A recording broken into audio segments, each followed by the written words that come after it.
Se pensarmos nos grandes nomes do desporto, poucas figuras ardem com a intensidade de Diego Maradona.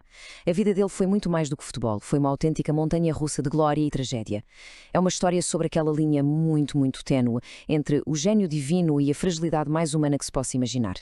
E para percebermos este enigma, que é o Maradona, basta olharmos para 4 minutos. 4 minutos de um único jogo.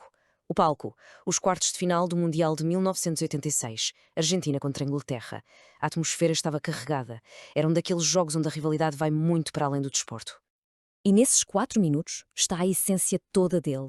Primeiro, o momento de pura malandrice, a infame mão de Deus. Num salto, ele engana toda a gente, antecipa-se ao guarda-redes e marca com o punho. Ilegal? Sim. Genial na sua audácia? Também. E logo a seguir, a magia pura. Arranca do seu meio-campo, dança por adversário atrás de adversário e marca o golo do século. O pecado e a santidade, tudo em 240 segundos. É a metáfora perfeita para a vida dele. Mas para percebermos a lenda, temos de voltar atrás, ao início de tudo. O Diego cresceu em Vila Fiorito, um bairro muito humilde nos arredores de Buenos Aires. E foi lá, nos campos de terra batida, que o seu talento, um talento quase de outro mundo, foi descoberto quando ele tinha apenas 8 anos. A partir daí, a sua ascensão foi meteórica. Aos 15 anos já era profissional. Pouco depois, leva o Clube do Coração, o Boca Juniors, ao título e torna-se um ídolo para a nação. Claro, a Europa não demorou a reparar e o Barcelona fez dele a transferência mais cara da história. O mundo estava literalmente aos seus pés antes mesmo dele fazer 22 anos. No entanto, foi a sua paragem seguinte que o transformou num verdadeiro mito. Em vez de escolher um dos gigantes europeus, o Maradona assinou pelo Napoli, um clube do sul de Itália, cheio de paixão, mas que vivia na sombra dos clubes ricos e poderosos do norte. E este número diz quase tudo. Pela segunda vez na carreira, ele quebrava o recorde mundial de transferências. A pressão era absolutamente gigantesca. Ele não chegava a Nápoles só como um jogador de futebol. Ele chegava como um salvador, a esperança de uma cidade inteira que sonhava com a glória. E ele não desiludiu, longe disso. Antes de Maradona, o Napoli nunca tinha sido campeão de Itália. Com ele, não só ganharam o título por 2 vezes, como ainda levaram uma taça UEFA para casa. Ele pegou numa equipa que ninguém levava a sério e transformou-a em realeza. Em Nápoles, ele não era um jogador, era D10, uma figura quase divina. A ligação que ele criou com a cidade era tão, mas tão forte, que quando a Argentina jogou contra a Itália no Mundial de 1990, precisamente em Nápoles, ele apelou ao apoio dos napolitanos contra a sua própria seleção. E muitos ouviram-no. Esta frase mostra perfeitamente a lealdade incrível que ele inspirava. Ora bem, e isto leva-nos ao pináculo da carreira dele, o Mundial de 1986, no México. Aquilo não foi o Mundial da Argentina, foi sem dúvida o Mundial de Maradona. É muito possivelmente a maior exibição individual que alguma vez se viu num torneio, um espetáculo de um homem só, do princípio ao fim. É só olhar para os números. A Argentina marcou 14 golos nesse Mundial. O Maradona marcou 5 e fez assistência para outros 5. Ou seja, ele teve participação direta em 71% dos golos da equipa. É um número absolutamente esmagador, que mostra o quão essencial ele era. E não se tratava só de marcar ou assistir. Ele liderou o torneio em dribles e em oportunidades de golo criadas. Ele era o motor, o cérebro, o coração daquela equipa. Os dados só vêm confirmar aquilo que toda a gente viu, um gênio em estado puro a jogar. Mas, como em tantas histórias de grandeza, a subida aos céus foi acompanhada por uma queda igualmente dramática. As mesmas paixões que o tornavam imparável dentro de campo começaram a consumi-lo fora dele. O primeiro grande abalo veio em 1991. No pico da sua adoração em Nápoles, um controle antidoping positivo para cocaína expôs ao mundo a sua luta contra o vício. A história de amor com a cidade e com o clube começou ali a desfazer-se. 3 anos depois, a queda atingiu o maior palco de todos. No Mundial de 94, nos Estados Unidos, depois de um regresso que parecia saído de um filme, Maradona voltou a ser apanhado num controle antidoping. Aquela imagem dele a ser levado para fora do campo por uma enfermeira é, ainda hoje, um dos momentos mais tristes e chocantes da história dos Mundiais. E a sua reação foi de mágoa, de quem se sentia traído. Esta frase, cortaram-me as pernas, resumiu na perfeição o que ele sentia, que lhe tinham tirado a sua essência, a sua razão de viver. Foi o fim da sua carreira na seleção. No entanto, a história de Maradona estava longe de acabar com o fim da sua carreira como jogador. Depois de pendurar as chuteiras, a sua lenda continuou a crescer e ele transformou-se numa figura cultural complexa e absolutamente fascinante. Fora do campo, a vida dele continuou a ser um turbilhão. Ele assumiu muitas facetas, tornou-se um ícone político de esquerda, teve uma passagem inesquecível como selecionador da Argentina e até inspirou um movimento religioso, a Igreja Maradoniana. Manteve-se sempre magnético, controverso, uma figura incontornável da cultura popular. A sua morte, aos 60 anos, provocou uma onda de choque que percorreu o mundo inteiro. Na Argentina, foi declarado luto nacional. De Buenos Aires a Nápoles, milhões de pessoas choraram. E não choraram só o futebolista, choraram um símbolo de rebeldia, de esperança e de um gênio que era profundamente imperfeito. E no final, a questão que fica é esta. Maradona foi um paradoxo ambulante. O talento dele era divino, mas as suas falhas eram visceralmente humanas. E talvez seja por isso que a sua história nos toca tão fundo. Ele não era uma figura perfeita, distante. Ele caiu, lutou contra os seus demónios e, mesmo assim, alcançou o céu. O que nos leva a pensar, não terá sido precisamente essa humanidade com todas as suas contradições que o tornou imortal? Olá e bem-vindos. Hoje propomos uma análise aprofundada da vida e carreira de uma figura, bem, absolutamente central na história do futebol, Diego Armando Maradona. Temos como base um extenso artigo enciclopédico que traça o seu percurso, desde origens humildes até o estatuto de ícone global. Olá, é isso mesmo. O nosso objetivo é ir além da superfície, quer dizer, explorar as várias camadas de Maradona, o gêmeo futebolístico, as controvérsias que o acompanharam sempre, a glória imortal nos mundiais, a idolatria quase religiosa em Nápoles e, claro, o seu legado complexo e duradouro. Queremos perceber melhor esta dualidade, não é?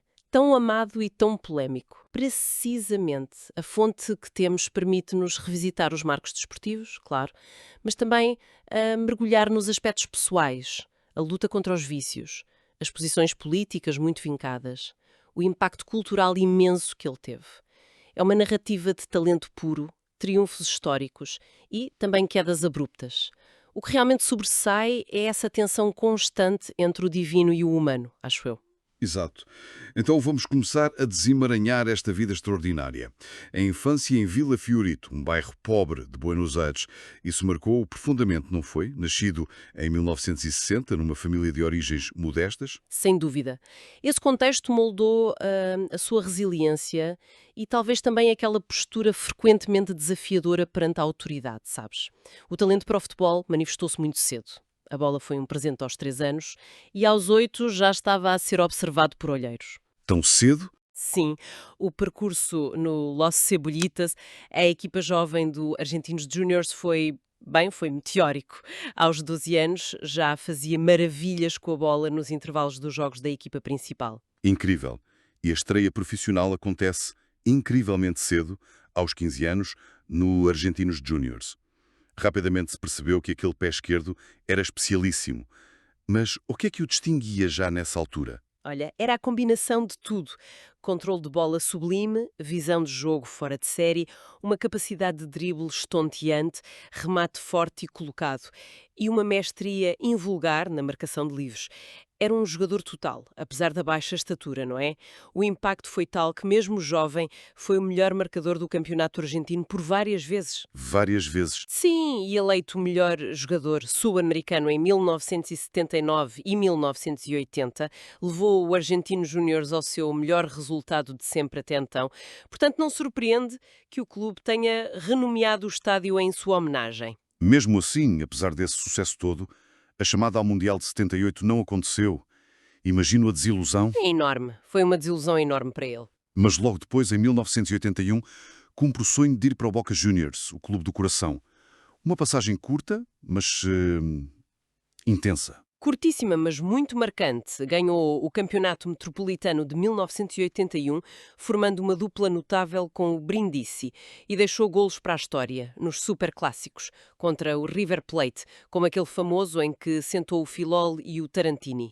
Esse gol é lendário. Exato. Foi o suficiente para cimentar o seu lugar na galeria de ídolos do Boca, isto antes da transferência recorde para o Barcelona, mesmo antes do Mundial de 82. E pronto, chegada na Europa, ao Barcelona, em 1982. Isso representou um desafio diferente, imagino. As expectativas eram gigantescas, mas a adaptação não foi simples. Não, de facto, não foi. Logo na primeira época, apanhou uma hepatite que o afastou dos relevados por 3 meses. Foi um azar. Logo a começar. Logo a começar. E na segunda, sofreu aquela entrada brutal do Goicoechea, do Athletic Bilbao, uma lesão gravíssima no tornozelo esquerdo. O carniceiro de Bilbao, chamavam-lhe. Exatamente. Recuperou, é verdade, mas a época terminou da pior forma. Perderam o campeonato por 1 ponto para o Athletic e depois aquela batalha campal na final da Taça do Rei, novamente contra o Athletic, iniciada por ele. Pois, esse incidente parece ter sido a gota d'água na relação com a direção do Barcelona. A saída para o Nápoles, um clube que na altura era considerado modesto em Itália, surpreendeu muita gente. Mas parece que houve mais por trás dessa decisão, não é? Sim, a relação com o presidente Nunes deteriorou-se completamente. Maradona sentiu-se desprotegido e até traído pelo clube após a suspensão resultante daquela confusão toda. Na sua autobiografia, ele revela que foi em Barcelona que começou o seu consumo de drogas e que estava também financeiramente em apuros.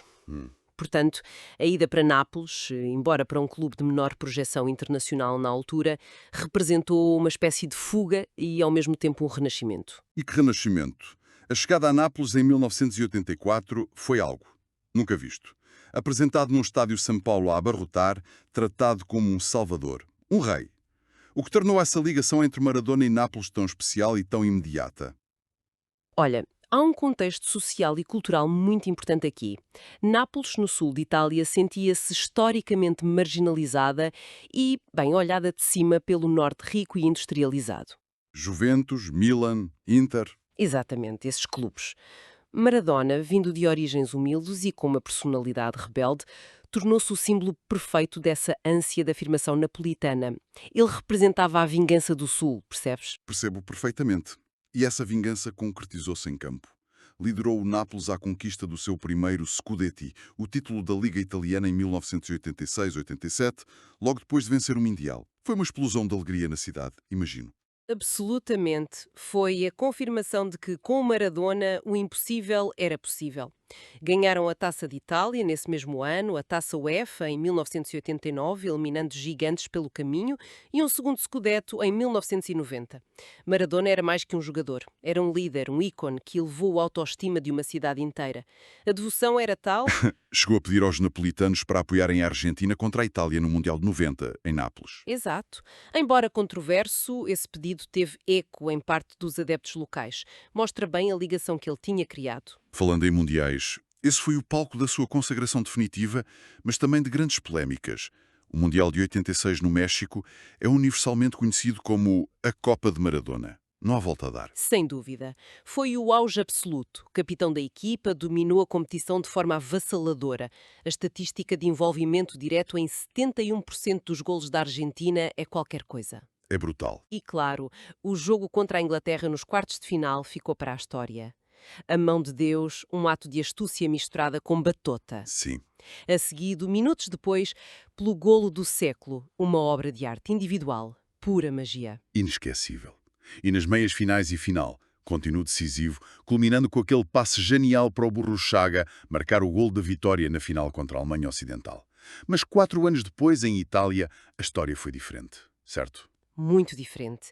Em 1990, a Argentina era uma equipa mais limitada e o próprio Maradona estava fisicamente diminuído, massacrado por lesões e entradas duras dos adversários. Mesmo assim, carregou a equipa às costas. A jogada contra o Brasil nos oitavos, em que ele quase nem conseguia correr, mas isola o Caniggia, é um testemunho da sua genialidade mesmo em sofrimento. É verdade.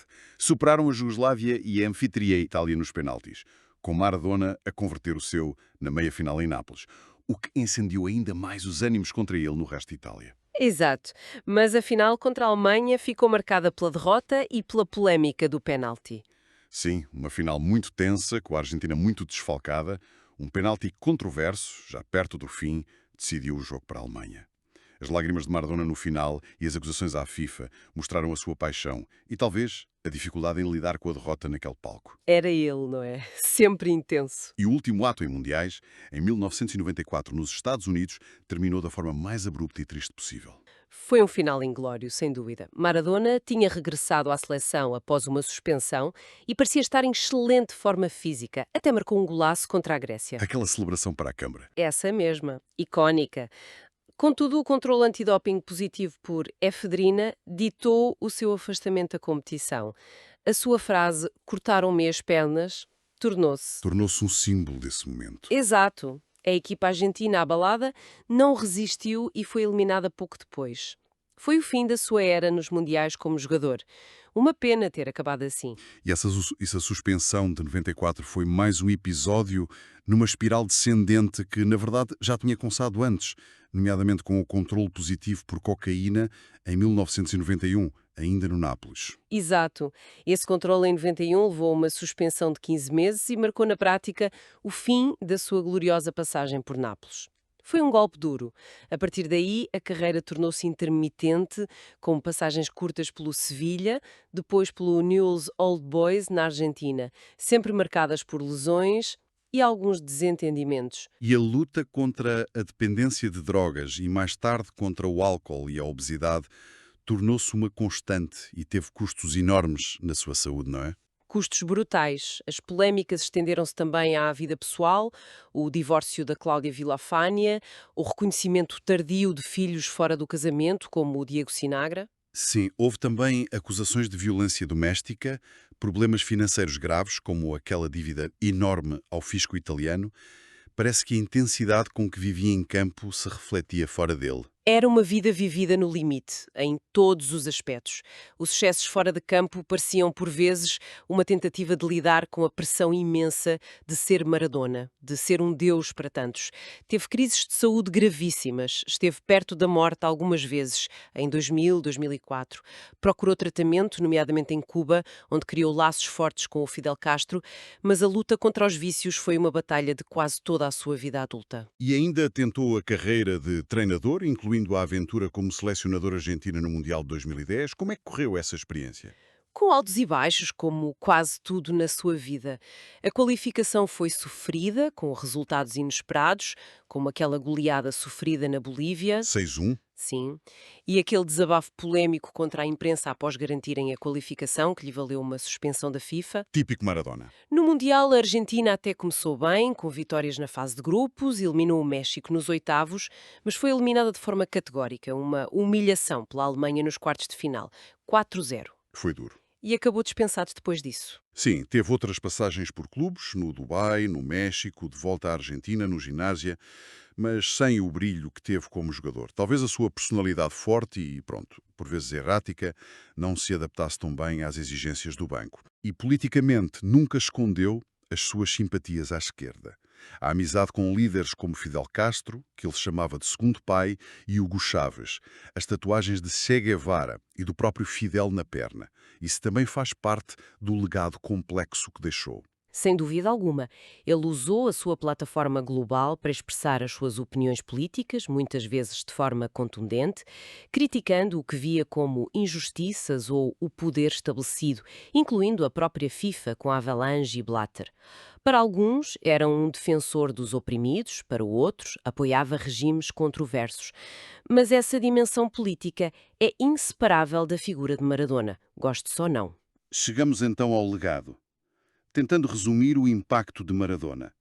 Em campo, parece haver pouca discussão sobre a sua genialidade, certo? Em campo, é um dos maiores de sempre, para muitos o maior. A forma como ganhou o Mundial de 86 quase sozinho e como transformou o Nápoles de um clube pequeno num gigante são feitos inigualáveis. A camisola 10 retirada pelo Nápoles. É um símbolo disso. A sua habilidade técnica, a criatividade, a liderança em campo inspiraram gerações e gerações de jogadores. E fora do campo, como é que fica essa parte do legado? Fora do campo, tornou-se um fenómeno cultural que transcendeu completamente o desporto. Um ícone popular, quase uma figura religiosa na Argentina e em Nápoles. Aquela igreja maradoniana é um exemplo disso, não é? É verdade. Representava o PIB, o miúdo de origens humildes que conquistou o mundo, com todo o seu gênio e também com todas as suas falhas humanas, muito humanas. Essa identificação gerou uma devoção imensa. Maradona faleceu em novembro de 2020, aos 60 anos, gerando uma comoção global absolutamente extraordinária. A sua morte, tal como a vida, não esteve isenta de controvérsia. Exato, a causa oficial foi uma paragem cardiorrespiratória poucos dias após uma cirurgia delicada ao cérebro. A autópsia revelou problemas de saúde crónicos, mas não a presença de drogas ilegais ou álcool no momento da morte. Ainda assim, levantaram suspeitas de negligência médica nos cuidados pós-operatórios, levando mesmo à acusação formal de vários profissionais de saúde por homicídio involuntário. Uma situação muito complexa e triste. Muito. E a sua morte desencadeou manifestações de luto massivas na Argentina e em todo o mundo, mesmo em plena pandemia. Isso mostra bem a dimensão do seu impacto. Em suma, uma vida de contrastes extremos. O gênio sublime nos relevados e uma vida pessoal tumultuada, marcada por lutas internas e externas constantes. Exatamente.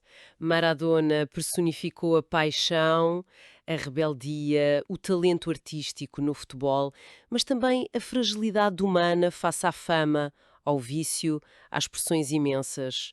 O seu legado é essa mistura indissociável de luz e sombra, de triunfos épicos e quedas dolorosas. A reação à sua morte mostrou que ele era muito mais do que um futebolista, era um símbolo poderoso e complexo para milhões. Fica talvez uma questão para refletir no final. O que é a adoração massiva, mas também a crítica feroz a uma figura como Maradona, com as suas imperfeições tão expostas, nos revela sobre a forma como lidamos com os nossos ídolos. Bem visto. E sobre o papel que o futebol desempenha nas nossas sociedades, como espelho das nossas próprias paixões e também das nossas contradições. Fica a reflexão. Até à próxima. Até à próxima.